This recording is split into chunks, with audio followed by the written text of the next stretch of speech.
감으로 사서 올랐는데 사실은 그게 국가가 성장을 하니까 오른 거일 수도 있는 거거든요. 근데 앞으로는 성장성이 줄어들었기 때문에 성장이 일어나는 지역 근처에 아파트를 사는 게 더 중요해졌는데 그런 부분들을 계량을 해서 말씀드리려고 합니다.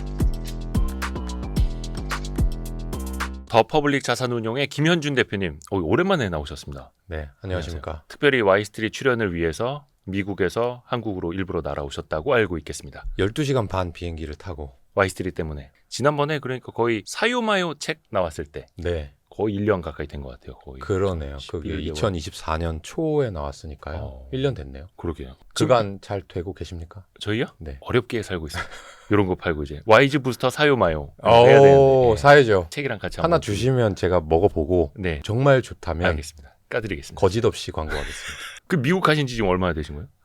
지금 한 9개월 된 것 같습니다. 맞다. 지난번에 그 책의 앞에 서문에 그거 있었던 것 같아요. 이 책을 보실 때쯤 저는 이 땅에 없을 겁니다. 맞아요. 네, 그때 약간 이미 수를 써놨죠. 예. 책을 쓰는 동안에 제가 이미 미국 갈지를 저는 알고 있었으니까 그때 준비를 해서 내가 돌아오기 전까지 이 책을 다 읽고 계시면 돌아와서 다시 설명을 드리겠다. 그러니까 해외 투자, 해외 리서치. 지금은 하시려고요. 해외 리서치 하는 시간이 많죠. 제 개인적으로는. 그래서 어떻게 보면은 미국 가셔서 뭔가 좀 이제 달라진 게 있을 거 아니에요. 물론 이제 9개월 정도면은 뭐 길지는 않습니다만. 네네. 네네. 일단 제 생각이 많이 깼고요.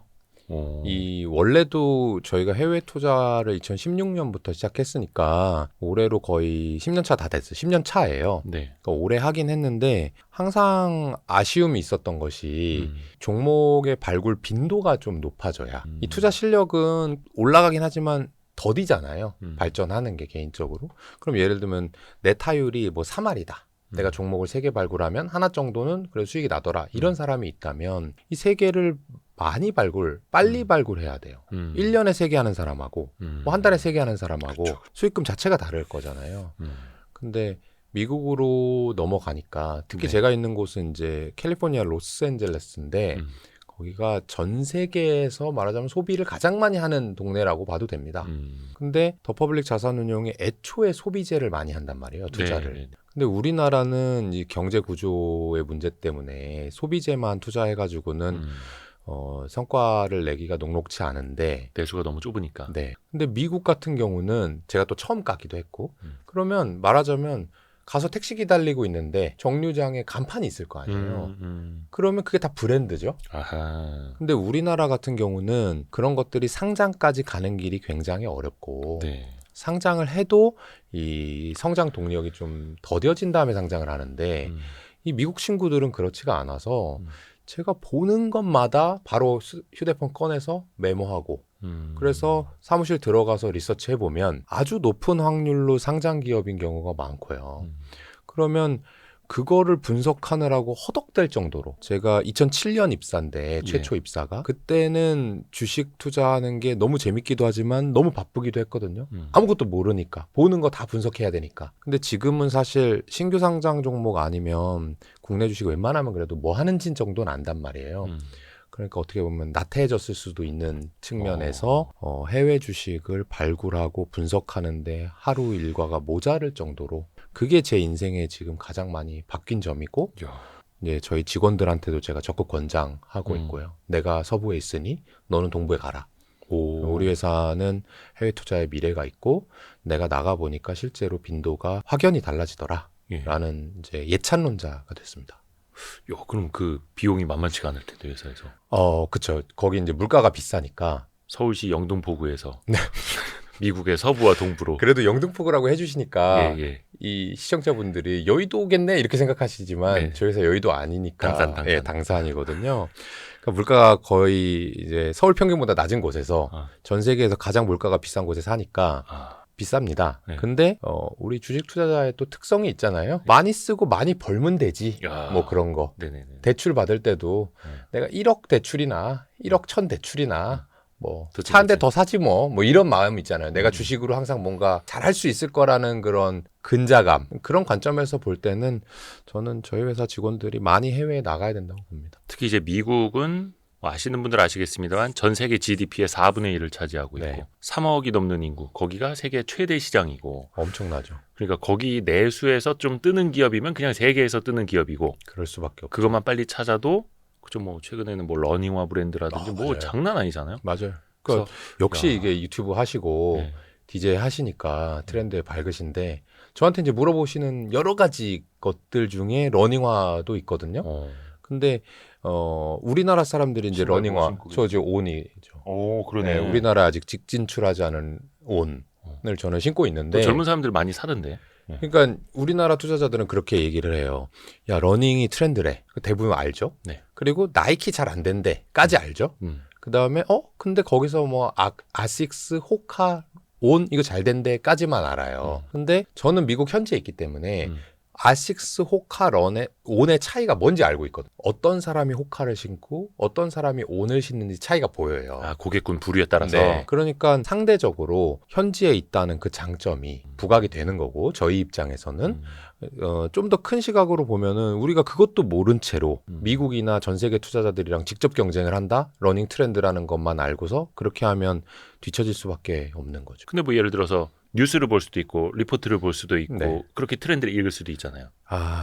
뉴스는 제가 많이 봤지만 예. 저희가 러닝화에는 투자 안 하고 있는데 그래도 관심이 있어서 많이 뉴스를 읽어봤는데 제가 아는 정도의 정보는 별로 안 나옵니다. 아마 리포트에는 나올 것 같기도 해요.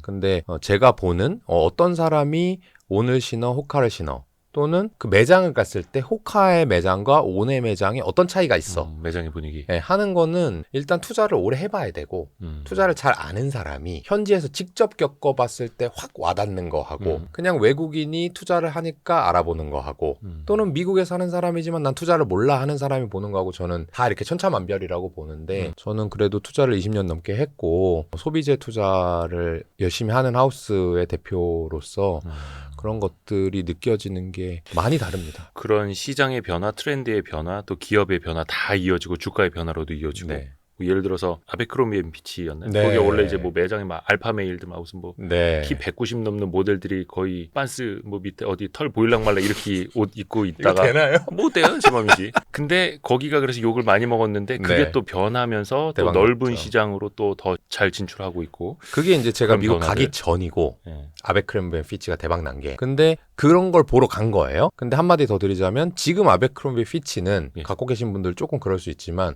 그렇게 핫한 건 지나갔어 이제. 아, 유행이 빠르잖아요.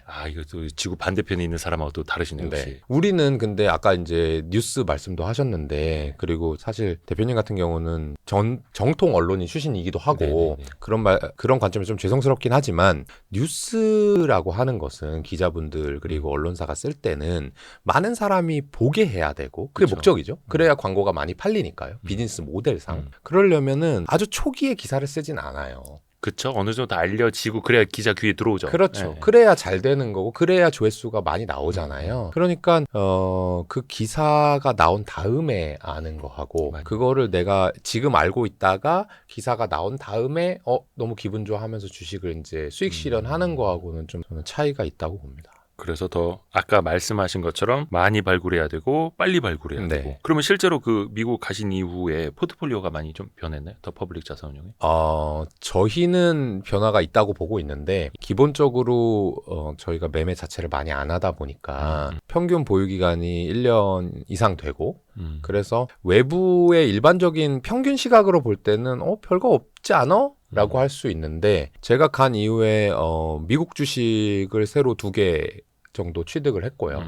그리고 포트폴리오 변화도 좀 있는 편이라고 볼 수 있어요. 근데 그건 제가 미국에 갔기 때문에 뭘 트렌드를 정말 확 읽어서라기보다는 점차 가는 와중인데 속도를 조금 제가 앞당길 수 있었던 거예요. 예를 들면은 아까 러닝화 얘기도 했고 네. 우리나라에서 요새 여전히 라면 브랜드 잘 되고 있잖아요. 주식시장에서. 그런 뭔가 해외에 대한 관심이 있을 때 우리나라 사람들이 모르거나 분석을 못하는 건 아니에요. 네. 근데 현지에서 라면 얘기를 하자면 정말 한국 라면을 많이 먹어? 누가 먹어? 라고 했을 때 투자자 입장에서 미국에 있다 보니까 그거를 빨리 설명을 해줄 수 있는 거고요. 그 브랜드는 이 브랜드 의류는 누가 입는 거야. 현재는 이런 상황이야. 그런 것들을 제가 전달을 좀 해줄 수 있어서 회사에서 여러 가지 각도로 리서치를 좀 더 오래 했어야 되는 것을 단축해주는 역할을 제가 좀 하는 것 같아요. 시간도 단축을 하고 또 빨리 판단을 또 할 수가 있고. 네. 그러면은 중소형주 발굴도 미국 현지에서 좀 많이 하시나요? 어때요? 어, 그러니까 대형주에 대한 네. 정보는 굉장히 많은데 네. 중소형주는 별로 없잖아요. 네. 정보가. 하고 어떠세요? 있어요. 어. 그거는 사실 제가 중소형주라고 해서 특별히 뭐 어떤 기술이 생긴 건 아닌데 네. 미국의 중소형주라고 하면 일단 그 카테고리의 분류가 10조 원 한국 돈 기준으로 10조 원 미치면 중소형주입니다. 근데 우리나라 주식시장에서 10조 원 넘는 주식이 몇 개 없거든요. 한 5개 언더일 거예요. 아마. 대형주. 삼성전자, 뭐 SK 하이닉스, LG 엔솔 정도가 10조 넘을 거고 네네. 그 다음에 몇 개 없을 겁니다. 그러니까 우리가 볼 때는 대기업인데 미국 사람들이 볼 때는 중소형주라고 하면 저희 입장에서는 투자하기가 상당히 용이한 것이 우리나라의 중소형주를 투자하면 뭐 요새 이제 뭐 밸류업이나 이런 가버넌스에도 관심 많으시잖아요. 개인 네. 투자자분들. 그런 것들이 우리나라 코스닥 기업 잘 안 돼 있잖아요. 네네네. 그러니까 앞으로 뭐 개선하자 이런 얘기를 하는 것이고. 그리고 대기업의 이런 입김에 휘둘려가지고 야 이거 납품해. 근데 단가는 깎아야 돼. 아니면 뭐 우리 경쟁사한테 뭐 줘버릴 거야. 뭐 이렇게 하면서 중소형 회사들이 잘 안 되는 경우가 많잖아요. 그렇죠. 근데 10조라고 하면 이미 업력이라든지 경영진의 퀄리티 또는 어떤 특정 지역에서의 제품 독점력 이런 거는 강력한 상황에서 네. 주식시장에서만 관심이 좀 덜할 뿐이에요. 그들한테는 중소형주니까. 아. 그러니까 저희는 분석하기도 용이하고 이 기업이 앞으로 잘 될 가능성도 높음에도 불구하고 저평가된 주식들이 되게 많고요. 제가 미국에 가서 2개를 투자했다 했잖아요. 미국 네, 주식을. 네. 그중에 1개는 대형주고요. 한 개는 중소형주. 네, 요거를 뭐 말씀드릴 수는 없지만 특징 같은 걸 하나 말씀드리면은 저희가 이제 외국의 중소형주를 살 때는 여러 가지 관점이 있지만 이런 것도 재밌게 봅니다. 그 회사들이 분기별로 이제 실적 발표를 하잖아요. 네. 그러면 실적 발표회를 컨퍼런스 콜의 형태로 하는 경우가 많고요. 외국 기업들은 그거를 모두에게 공개를 합니다. 우리나라는 사실 상장회사가 펀드 매니저 애널리스트 만난 자료를 개인 투자자한테 공개한다? 거의 없던 일이죠. 근데 그렇게 하면 안 돼요. 법상 사실은 정보가 형평하지 않은 거는 거의 불법에 가깝거든요. 근데 그게 횡행하죠. 그렇죠. 그렇죠. 아직 자본시장이 좀 덜 돼 있고 그거를 좀 와이스트릿이 지금 평평하게 만들어주기 위해서 맞아요. 여러 가지 서비스 해주시고 하는 거잖아요. 네. 근데 사실은 그런 게 없어도 될 정도로 평평하다면 누구나 투자할 수 있는데 미국은 실제로 다 그렇게 공개가 돼 있고요. 그 컨퍼런스 콜의 녹취록을 보다 보면은 누가 참석했는지도 나와요. 그러면 기업 담당자도 나오지만 모 증권사의 모 애널리스트가 참석을 해서 어떤 질문을 하는지도 나온단 말이죠. 아하. 그럼 저희는 어떤 걸 보냐면 여기에 우리가 딱 들으면 아는 유력 증권사 애널리스트가 몇 명 있나를 봐요. 아하. 근데 이게 없거나 한두 명밖에 없잖아요. 아. 그럼 저희는 기분이 좋아요. 아직 관심이 별로 없구나. 관심이 없구나. 근데 우리는 그 정도 분석할 만한 능력이나 준비는 되어 있으니까 예. 우리가 그 기업을 분석함에 있어서 앞서 있을 수 있는 엣지를 가질 수 있는 상황이 되는 거죠. 그러고 투자를 하고 있잖아요. 근데 아까 말씀드린 대로 10조니까 훌륭한 기업이니까 기업 가치가 막 올라가고 주가도 올라갈 거잖아요. 네. 그러고 나면 뭐 10조, 20조, 30조 뭐 이렇게 되잖아요. 네. 그러면 똑같은 기업의 컨퍼런스인데 아. 유력 증권사 애널리스트들이 막 들어와가지고 우리나라 애널리스트가 묻는 것처럼 막 디테일하게 물어보기 시작해요. 네네네. 이번 분기 실적이 어떻게 돼요? 왜 이런 비용이 뭐 물어봐요. 그 얘기는 관심이 이미 있다는 거잖아요. 그러면 똑같은 상황이더라도 저희는 이제 좀 조심을 해야겠다. 아. 이렇게 판단하고 있죠. 거의 국장에서도 리포트 나오기 전 종목들을 먼저 발굴하는 걸로 거의 또 비슷하기도 하네요. 똑같은 거죠. 근데 거기는 일단은 사이즈가 뭐 한 거의 10배, 그쵸. 20배 이상. 국장에서 리포트 없는 주식이다라고 하면은 거래량이 진짜 없거나 아니면 변화가 정말 없는 뭐 오래된 기업이거나 아니면 사실은 시가총액이 뭐 끼케야 5천억 정도 뭐 1,000억, 2천억짜리 기업인 거잖아요. 네. 그런 것들은 뭐 제가 폄하하는 건 아닙니다만은 그냥 시가총액이라는 기준 하나밖에 없다라고 했을 때는 좀 여리한 기업일 가능성이 높아서 그것만 가지고 야 리포트가 없으니까 이 기업은 되게 저평가돼 있을 거야라고 접근하는 건 조금 위험할 수 있는데 미국은 그럴 가능성이 덜한 것 같아요. 그것도 말씀하신 것처럼 어느 정도 퀄리티가 검증된 사업구조, 경영진 네. 뭐 이렇게 또 볼 수도 있을 그렇죠. 테고요. 근데 이제 지난해에도 빅테크 중심으로 랠리를 펼치다 보니까 네네. 나스닥 시총 상위 그렇죠. 종목들. 네. 그래서 좀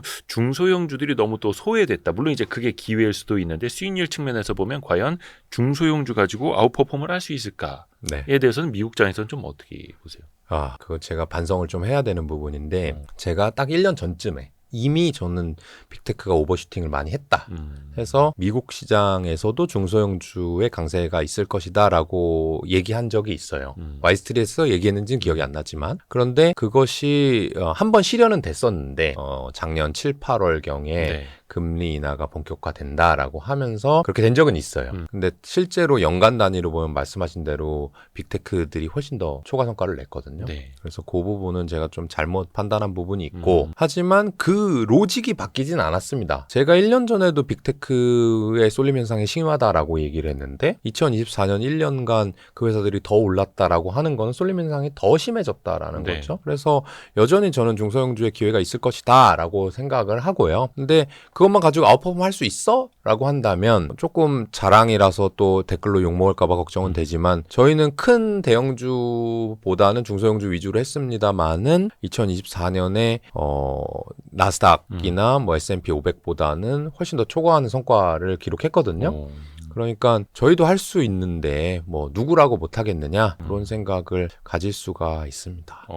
굳이 뭐 빅테크나 중소형주 나눌 필요는 없어 보이고 또 오히려 이제 중소형주에게 조금 더 기회가 올 수도 있고요. 근데 하나만 이제 뒤에 비슷한 질문이 있었던 것 같기도 네네네. 한데 이 하나만 좀 말씀을 드리면 네. 제가 대표님한테 연락 받았을 때 한번 이번에 방송 한번 하자. 네네네. 그때가 제가 라스베이거스에 있을 때였거든요. CS 네, 가셨어요? CS를 갔다 왔어요. 근데 CS에서의 이제 총평이 뭐였냐면 와, 이 비즈니스 참 그게 이제 CS가 컨슈머 일렉트로닉스잖아요. 소비자 가전. 중국 기업들이 엄청난 득세를 하고 있습니다. 그럴 수밖에 없고요. 그러니까 이게 대단한 브랜드라든지 대단한 기술적 경쟁 우위를 가지기 어려운 분야니까 네. 중국 회사들이 독점을 하고 있는 거거든요. 근데 한편 그들은 소비재에서 독점을 하는데 네. 그럼 나머지 IT 소비를 누가 독점하고 있느냐라고 하면 빅테크들이 독점하고 있어요. 그렇죠. 그걸 빼고 나머지에서 중국이 가져가니까 우리나라의 입지는 더 좁아진다라는 건데 네.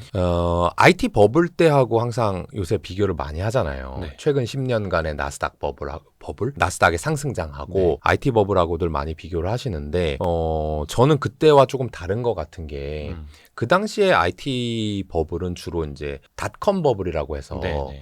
이 웹사이트를 가진 회사들 또는 웹사이트를 만드는데 뭔가 연관되어 있는 밸류체인의 회사들이 돈을 벌었던 거죠. 네. 근데 돈을 벌었다는 건 주식으로 돈을 벌었다는 얘기고 그 웹사이트들이 실제로 매출액이나 영업이익이 나지 않는 상황이 많았기 때문에 네. 밸류에이션이라고 하는 게 정말 천정부지로 치솟고 결과적으로 버블이 이제 깨진 거잖아요.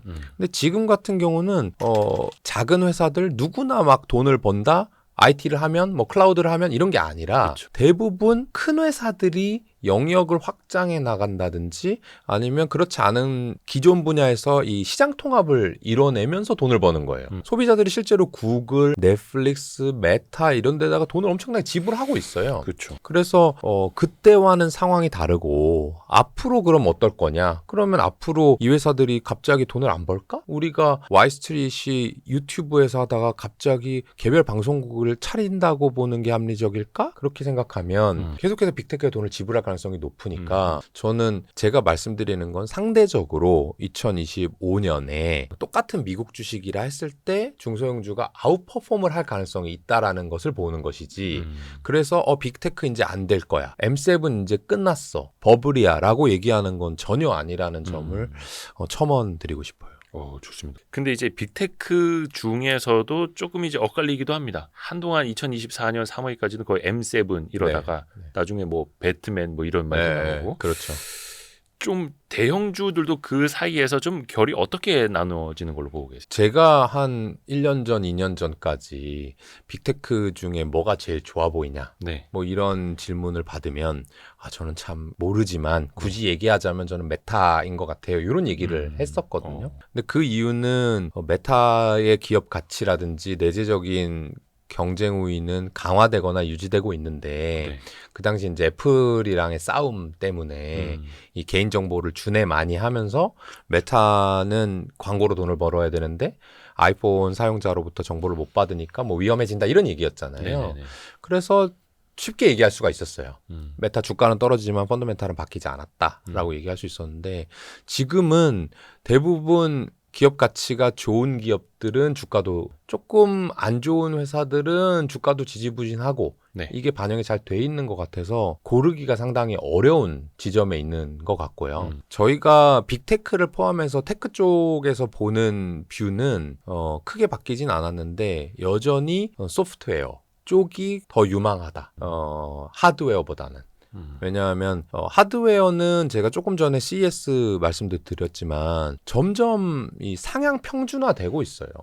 굳이 내가 애플의 아이폰을 사야 되냐라고 하면 뭐 감성도 있고 기능도 좋고 디자인도 이쁘고 하지만 화웨이 폰이나 이런 거에 비해서 2배 비싼데? 라고 하면 이제 약간 꺼려지게 되는 부분이 있으니까 그러니까 전 세계적인 시각으로 봤을 네, 때 세계 한국 사람들은 어차피 중국 폰 지금 안 사지만 네. 그게 이제 꼭 폰뿐만 아니라 뭐 예를 들면 가전이 될 수도 있고요. 제가 여기 앞에 두고 있는 태블릿 같은 경우는 대표님은 아이패드신가요? 삼성 그쵸. 네. 네.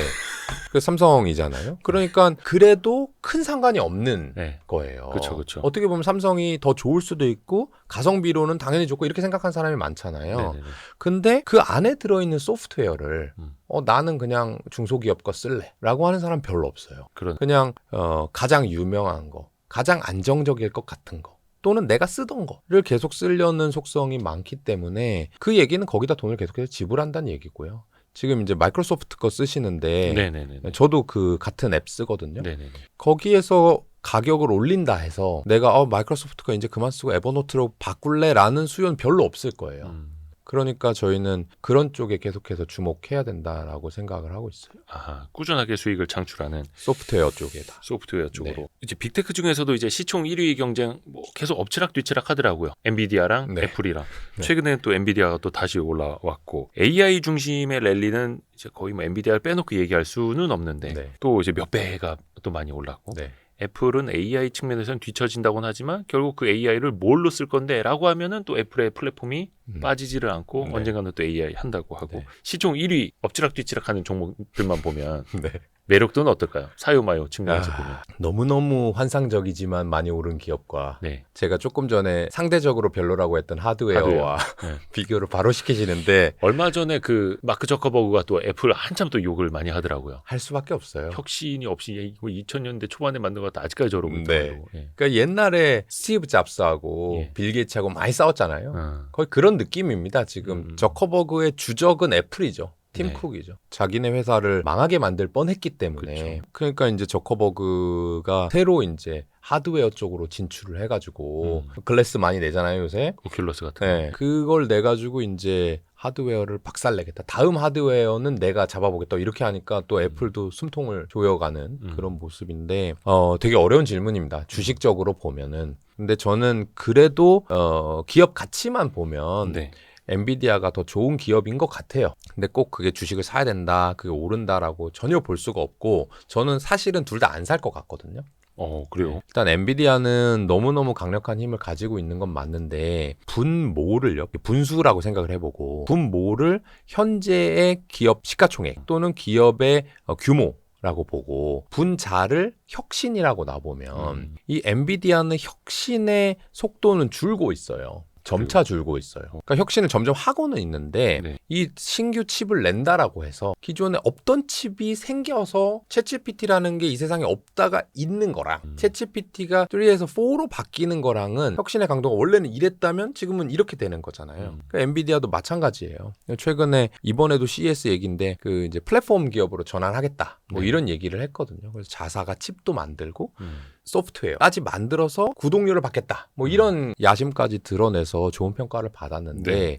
그럼 그게 인공지능이 없던 시절에 우리만 할 수 있는 거야. 우리만 이 칩을 만들 수 있어 하는 거랑 비교해 보면 혁신의 속도는 줄고 근데 이미 몸값 뭐 자산 규모라든지 시장에서 인지도 또는 뭐 그거의 바로미터인 시가총액은 더 커져 버렸잖아요. 그러니까 주식적으로는 매력이 사실 더뎌지고 있는 거예요. 그래서 저는 덜 살 것 같고 애플 같은 경우는 또 다른 이유인데 네. 애플 뭐 훌륭하죠. 브랜드 가치가 있어서 고객들이 충성심을 가지고 계속해서 같은 이 생태계 안에 있는 제품을 구매하려고 하고 타 브랜드의 유저보다는 훨씬 더 반복 구매를 할 수 있는 동인이 있는 브랜드인 건 확실합니다. 네. 근데 대표님께서 말씀하신 것처럼 그걸 인공지능이라는 프레임으로 보게 되면 애플 인텔리전스가 뭐 16부터 적용이 되네 어쩌네 뭐 이런 얘기 하잖아요. 네. 근데 그렇다 해서 우리가 애플 16부터 인텔리전스가 적용되니까 나는 애플한테 30만 원 더 비싸게 핸드폰을 살래라고 하는 수요는 적을 수밖에 없어요. 애플 인텔리전스가 없어도 내가 챗GPT를 그냥 깔 수가 있거든요. 네, 그죠? 그렇죠. 그럼 애플 핸드폰이지만 구글의 뭐 지메일이라든지 유튜브라든지 제미나이라든지 이런 걸 내가 그냥 쓸 수가 있어요. 그렇죠. 그렇기 때문에 굳이 아이폰이 아니어도 돼라는 생각이 있을 수 있어서 애플이 인공지능 쪽으로 혁신을 하는 거는 당연히 해야 되는 일이지만 조금 안 좋게 보면 궁여지책이죠. 이게 없으면 안 사는 거지. 이게 있다고 해서 가격 전가력을 더 가지는 게 아닙니다. 근데 애플은 어떻게 보면 아직까지는 하드웨어 업체라고 볼 수 있으니까 신제품을 계속 내고 그 신제품의 가격이 계속 올라가야지만 이 기업 가치가 커지는 건데 그러기에는 주도권을 소프트웨어 기업 쪽으로 많이 빼앗긴 게 아닌가? 그런 생각이 들어서 아하. 다른 이유로 둘 다 저는 갖고 있지도 않고 음. 당장 이렇게 깊숙이 분석하지도 않는 상태입니다. 뭐 일단 애플은 iOS도 있고 뭐 앱 생태계도 있고 칩 설계도 있고 여러 가지 있긴 합니다만 어찌 됐든 간에 그 하드웨어 플랫폼을 기반으로 하다 보니까 네. 거기에 따라 이제 혁신성, 성장성 약간 좀 물음표. 네.